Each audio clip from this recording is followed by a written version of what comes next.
Шотовна, я хочу в первую очередь обратить ваше внимание телезрителей. Я почему позволил себе, обращаясь к Ирине Шотовне, подчеркнуть, что речь не идет о такой формулировке, как анархара. Речь не идет о том, что и в законопроекте в том числе, о том, чтобы перевести сюда людей и создать им условия для того, чтобы они здесь жили. И я конкретно могу сказать на конкретных примерах самого подготовленного законопроекта. Но прежде чем я, если позволите, наверное, будет интересно рассказать о предыстории вопроса, насколько это будет актуально. Коротко о предыстории вопроса.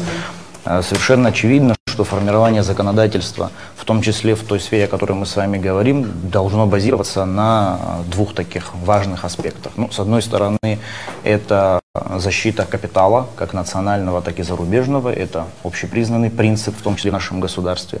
Но, с другой стороны, очень важно это сохранение, безусловное сохранение суверенитета нашего государства и гарантии сохранения права на землю населению, народу Республики Абхазия. Вот это вот народу, населения, этноса, это вот самое главное в рамках рассматриваемого вопроса, с чего мы начинали при подготовке данного законопроекта. Очевидно, что туристический бизнес, сфера, о которой мы с вами говорим, очень интересная. По некоторым данным, развитие индустрии в плане строительства апарт-отелей, апартаментов в мире развивается по принципу увеличения в 225%. Это зафиксированные данные. Поэтому было поручение президента проанализировать, какие обстоятельства с данной сферой коммерческой, подчеркиваю, коммерческой недвижимости на территории Республики Абхазия. После того, как появилось первое поручение президента, администрации президента, правительству, была собрана аналитика, которая, мы к ней были готовы, и стало понятно, что на территории Абхазии уже построено определенное, я не буду уточнять, определенное количество апарт-отелей, в которых расположены апартаменты. В том числе уже происходят процессы реализации. Они даже проданы. Проданы, большая часть. Одно здание продано полностью, второе здание продано. Мы скажем об этом. Сейчас скажем, да. Сейчас скажем, да. Значит, я же предысторию вопроса рассказываю. Значит, после того, как, если можно, тогда я тоже буду задавать вам вопросы, если мы так ставим. Нет, хорошая память, у меня с хаштзом. Значит, после того, как мы проанализировали существующую ситуацию в стране, в том числе и правовые формы обеспечения тех сделок, которые проходят, стало абсолютно очевидно, что все это строительство и продажа происходит по так называемым, мы условно их по-простому называем серые схемы, не запрещенные нашим гражданским законодательством, подчеркиваю, гражданским законодательством, но в то же время это такие обходные пути строительства и реализации таких комплексов. Теперь вы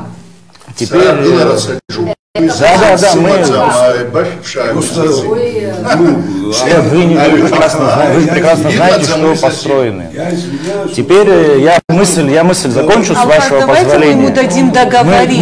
Мысль закончу с вашего позволения. Значит, после того, как было представлено соответствующее поручение, была подготовлена аналитика, и дальше мы в рамках принципа гласности наших действий было принято решение о том, чтобы провести консультации с широким кругом общественности, в том числе специалистов в этой области, общественными деятелями, для того, чтобы получить их видение регулирования тех общественных отношений, которые по факту уже имеют место. То есть строительство апартаментов налицо, факты продажи налицо, регулирование общественных отношений в этой сфере регулировать необходимо. И нам нужно было подготовить некий концепт, который мы подготовили и вынесли на обсуждение. Одной из первых встреч, я могу ошибиться в хронологии, если что, поправьте меня, одна из первых встреч прошла в стенах Абхазского госуниверситета. Когда мы говорили о том, что у нас уже есть готовый законопроект, мы сказали о том, что у нас есть концептуальные представления, мы вынесли специалистам, квалифицированным специалистам Абхазского госуниверситета, сначала они изучили, потом мы провели круглый стол, на котором обменялись мнениями. И, соответственно, получили мнения разного характера. У нас есть документ, он у меня здесь находится, он в публичном доступе, консолидированное решение прислали нам. Представленный проект закона в Республике Абхазия, предусматривающий внедрение регуляторных механизмов специфической инновационной формы предпринимательской деятельности. Вот я обращаю ваше внимание, что заключение специалистов АГУ представленный законопроект был назван «Механизмы специфической инновационной формы предпринимательской деятельности». То есть они сразу поняли, что речь идет не о жилой недвижимости, а о коммерческой недвижимости, об разновидности отеля.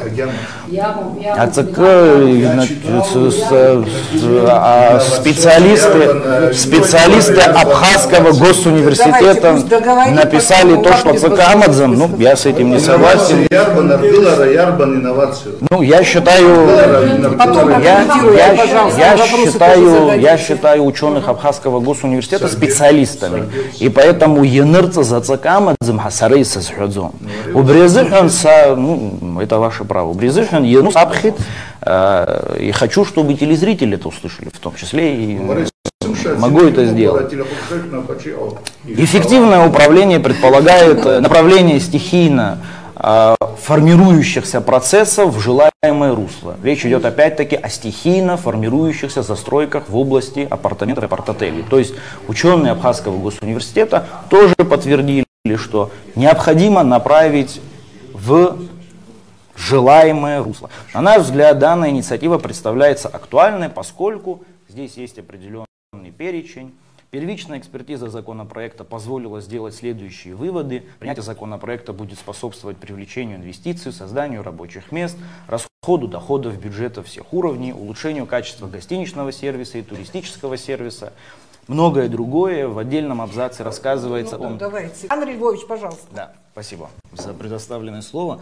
Откровенно говоря, Ирина Шотовна, вот я в самом начале начал и не удалось мне сказать. Смысл моей мысли заключался в том, что я хотел вам рассказать о том, что мы были в нескольких местах, мы провели много встреч, и на этих встречах нам поступило много очень интересных и, на наш взгляд, очень полезных предложений. Были предложения, которые мы не приняли, аргументировали их нецелесообразность и так далее. Но, как вы совершенно верно отметили, вот здесь сейчас уже происходит так называемое предметное обсуждение. И это нормально, когда есть некий концепт, когда есть некая идея правового регулирования какого-то вопроса, и вот наш коллега говорит о том, что нахождение здесь 90 дней с правом выезда, это его позиция, что это много, нужно сократить этот срок. Я думаю, что депутаты парламента это предложение тоже услышат. Скажу по-другому, если речь будет идти о том, что мы сократим нахождение этих людей здесь так, как вы себе это представляете, вы поддержите этот законопроект? Нет, законопроект так тоже мы нет. Не поддерживаем. Сказать сегодня, Андрей Львович, пожалуйста. Ну, я бы знал, все-таки что министр юстиции, кандидат наук. Ну, давайте. Если возможно, скажу про институт гражданства. Единственное, я очень прошу вас выслушать это, потому что это необходимо воспринять. Про институт гражданства. Вы говорили про свои предложения. В том числе об укреплении института гражданства в этой части. Значит, действительно, я же не зря с самого начала попытался начать с того, что мы выслушали большое количество мнений, позиций, прежде чем сверстать законопроект. Большое количество позиций специалистов. В том числе мы говорили, разумеется, с депутатами парламента для того, чтобы понимать концептуальные представления и так далее. И самое рациональное мы выбрали. И вот в рациональной части у нас есть концептуальное предложение, которое родилось вместе с одним из депутатов парламента. Оно заключается в том, что в соответствии с действующим законом о гражданстве у нас мы предлагаем ровно две поправки. Поправка номер 1. Собственник апартаментов, вот если иностранный гражданин, у него есть в Абхазии апартамент, может быть временно зарегистрирован, подчеркиваю, талоны временной регистрации, временно зарегистрирован исключительно в обязательном порядке только в своем собственном апартаменте. То есть купить здесь апартамент и зарегистрироваться, талоны регистрации там у меня дома категорически запрещается. И вторая поправка. При желании иностранного гражданина подать на заявление на получение гражданства, срок проживания на территории Республики Абхазия в апартаменте не засчитывается в срок постоянного проживания. То есть он может здесь регистрироваться у себя в апартаменте 100, 200, 300 лет, гражданство он не получит от слова совсем. Помимо этого, я закончу, еще предложили, есть действующая норма в самом законе. В самом законе уже предусмотрена норма, что приобретение апартаментов не влечет за собой гражданство. Еще можем предложить русским языком, черным по белому, давайте вообще напишем, что не знаю, владелец апартаментов вообще не может претендовать на наше гражданство. Вообще не проблема. Ваше предложение я поддерживаю. Так или иначе, Сара, Вы уходите от темы, Иван, зачем? Подождите, говорю, когда они начинают предметно говорить, вы все время перебиваете. Вам вообще красная карточка за то, что вы все время перебиваете. Дайте дослушать, слушайте. Ну, человек мысль доскажет. Причем тут майнинги, уходите вообще куда непонятно. Секунду, Алхаз. Дайте. Зачем вы ходите на политический контраргумент? Вы сейчас зачем перешли на политические контраргументы? Мы же рационально общаемся. Зачем вы сейчас перешли на майнинг? Зачем? Я конкретное предложение озвучиваю.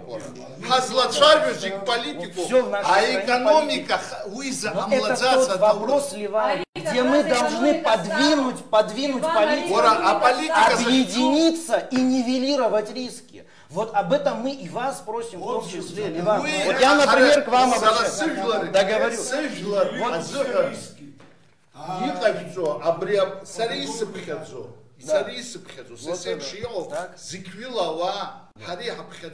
Да. Вот сейчас вот это, эту тему. Тогда давайте, Ливан, давайте сядем, конечно. Тогда давайте сядем. А я сейчас Ливан. Я отгылу, я чагылу, ирхабхазара хаздырдзом. Это вот, еще сдырдзом, еще бхазахома, зигихрцахома, и хаздырдзом. Я же поэтому вам все и рассказываю, что мы действительно пытаемся нивелировать то, что наши друзья, товарищи, и в том числе оппоненты называют рисками. Мы тоже, Ливан, не враги для своего народа. Но я считаю, что такие люди, я убежден в том, что такие люди, как вы, именитые, аджаба, на мой взгляд, вы даже должны были выступить медиатором. Сесть, посадить тех, кто за, посадить. Я не учу вас ничего, я вас не учу. Я просто больше, я питаю надежду на то, что вы сможете, чтобы вы смогли бы помочь нам найти концептуально правильные пути реализации этого законопроекта. Концептуально. Дайте теперь мне сказать, ведущий все. Если мы вместе это сделаем, это будет полезно. Не буду слушать друг друга. Теперь я хочу знать по поводу анклава. Объясните, пожалуйста, есть такое? Да, объясните, пожалуйста. Говорит, зуста создырдзом згабк, я шазухин умак алхит. Избанзар сара илхит, аум алхит схусхау. Татра насу зубаси сархун анклав у яхзуб. Сатама заурусфил исход. Это когда есть одно государство, и его на территории одного государства другое государство. То есть государство в государстве. Яра,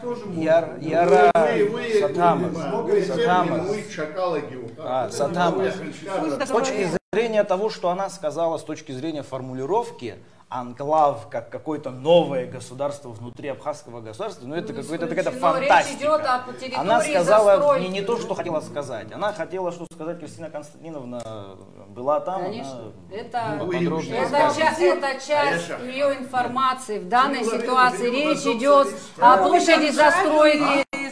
Вообще даже обсуждение не поджить, а анклава мне отзгабил, это даже не обсуждается. Вы считаете, что она не то слово подобрала? Конечно, не то слово подобрала. Теперь почему я говорю о знании, законодательства?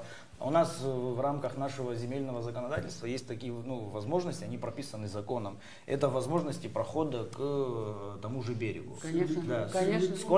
Какая дистанция, если мне память не изменяет? Нет, это доступность. Если мне память не изменяет, 500 метров. То есть сделать так, чтобы у нас будет, каких-то 100, 200, 300, это сегодняшнее наше законодательство, это это не дозволяет. Поэтому говорить об этом риске нецелесообразно. Можно я задам один вопрос? Задать вопрос не мне. Вот там, я хочу вопрос задать, но я пытаюсь не мешать вашей дискуссии. Еще один вопрос, который очень волнует наших граждан, простых граждан, и оппозиция, кстати, озвучивает это часто, не знаю, почему вы сейчас об этом не сказали. Грузины с российскими паспортами смогут здесь покупать Нет. жилье? Категорически А вы можете нет. зачитать требования и ограничения, Аргументируйте, Я пожалуйста, совсем почему коротко. не могут? что в законе сказано, в законопроекте сказано об этом? Тезисно нет, это прямо запрещено законом. Запрет на приобретение апартаментов или апарт-отелей распространяется на лиц и членов их семей. Запрет. Выступающих против независимости и государственного суверенитета, выступающих за насильственное изменение основ конституционного строя, лиц, создающих угрозу безопасности Абхазии, лиц, принимавших участие в боевых действиях против Абхазии в 1992-1993 году, лиц, оказавших содействие оккупационному режиму в период 1992-1993 года, являясь должностным лицом государственного органа иностранного государства, если лицо приняло решение, нарушившее права и законные интересы граждан Республики Абхазия, тоже запрет. И принимавших участие в боевых действиях против Абхазии после 1993 года. Хорошо. Все запреты здесь Можно заложены. я повредничаю? Скажем, если вдруг Меладзе, который гадко высказывался об абхазах, об Абхазии и так далее, захочет купить у нас апартаменты, мы его точно не пустим, государственной регистрации Нет, мы не ему будет. дадим Но возможность и если, возьмем в скажем, плен здесь. российский гражданин грузинской национальности, который никакого отношения не имеет к Абхазии, а он для нас не опасен, он ничего не озвучивал, он ничего не делал вроде бы. Вот что-то должно быть в законопроекте, которое нас и в этом случае может обязательно. А если он сегодня построит здесь гостиницу? А если он сегодня здесь гостиницу А можно ему построит? дать построить гостиницу здесь? Категорически нельзя. И мы в рамках как службы определить, а службы Этим госбезопасности, занимается специальный орган. служба госбезопасности Абхазии на границе устанавливает. Регистрация юридических Конечно, конечно, мы Мы блокируем на уровне границы и уже потом на уровне Минюста. Противоположные по смыслу справки об одном человеке из одного органа. Вот лично я сам видел. Это не единичный случай. Сейчас мы не должны с вами компетенцию, да, правоохранительных органов. У нас есть служба А госбезопасности, их которая служба этим занимается. Ко мне, знаете, как пришел человек? Так Ко у мне нас пришел проблемы человек. вообще, Я этого не знал, ко мне по-моему, пришел даже не в человек, этой По-моему, у нас уважаемый не человек, и попросили помочь ему с наследством. Ну, с ним был уважаемый человек, ветеран, сейчас имена не называю. Я, разумеется, ветерана увидел без если задних мыслей, позволите, решил вообще помочь, я хочу, а потом чтобы выяснилось, что он министр коллаборационист. Я сейчас тоже, с вашего позволения, что вы не делали мне замечания, лекции точно читать здесь не буду и не собираюсь. Значит, что касается приоритета норм международного права в Российской Федерации, эта история хорошо известна. Там речь идет о том, что исключительно по тем вопросам, которые нарушают публичные права Российской Федерации в рамках исполнения решений международных судов, и это исключительная компетенция Конституционного суда. То есть говорить о том, что на сегодняшний день в Российской Федерации есть приоритет норм национального законодательства, да, не применяется, об этом говорить есть большое количество статей на эту тему, их можно посмотреть, поэтому в это я не углубляюсь. Теперь, что касается подписанного соглашения о взаимном признании и приведении в исполнение судебных арбитражных решений, здесь история точно такая же. Мы целую передачу в прошлый раз провели, вот здесь Алхас Утарович, нет, вас на ней не было. Да, значит, целую передачу провели, на которой подробно тоже я рассказывал о том, что, и сейчас просто повторяю, да, коротко, что данные объекты будут находиться на территории Республики Абхазия, организации будут зарегистрированы здесь, субъекты будут здесь, объект здесь, объективная сторона из в рамках законодательства Республики Абхазия. В данной ситуации другие нормы здесь не применяются. И соглашение, вот это соглашение, о котором вы говорите, в этом случае применяться не будет. Этот риск тоже снимает. К большому сожалению, Ирина Шотовна, сегодня очень многое не удалось сказать. Значит, попытаюсь резюмировать те мысли, которые были у меня в голове. Значит, мысль номер один заключается в том, что у нас уже есть общественные отношения по строительству апарт-отелей, нерегулируемые общественные отношения. Я абсолютно уверен и считаю, что если мы на сегодняшний день не займемся регулированием этих апарт-отелей, которые у нас есть сегодня, завтра мы сможем столкнуться с проблемой, когда будут коллективные иски на гражданство, на изменение целевого назначения, поменять с коммерческой на жилую недвижимость. Вот в этом случае, если мы не примем смелого решения по регулированию апарт-отелей, мы можем столкнуться с проблемой. Если мы, вторая мысль, сможем в рамках общественного консенсуса с привлечением экспертов и специалистов сесть, я абсолютно уверен, что такие силы в нашем обществе есть, их большое количество. Если мы в рамках консенсуса сядем, вместе проработаем и нивелируем то, что кто-то считает рисками, и сможем сделать этот законопроект и эту идею концептуально полезной для нашей страны, мы, граждане и все, только окажемся в выигрыше, потому что мы нивелировали те проблемы, которые могли изначально возникнуть в связи с неурегулированностью этого вопроса. Спасибо за внимание.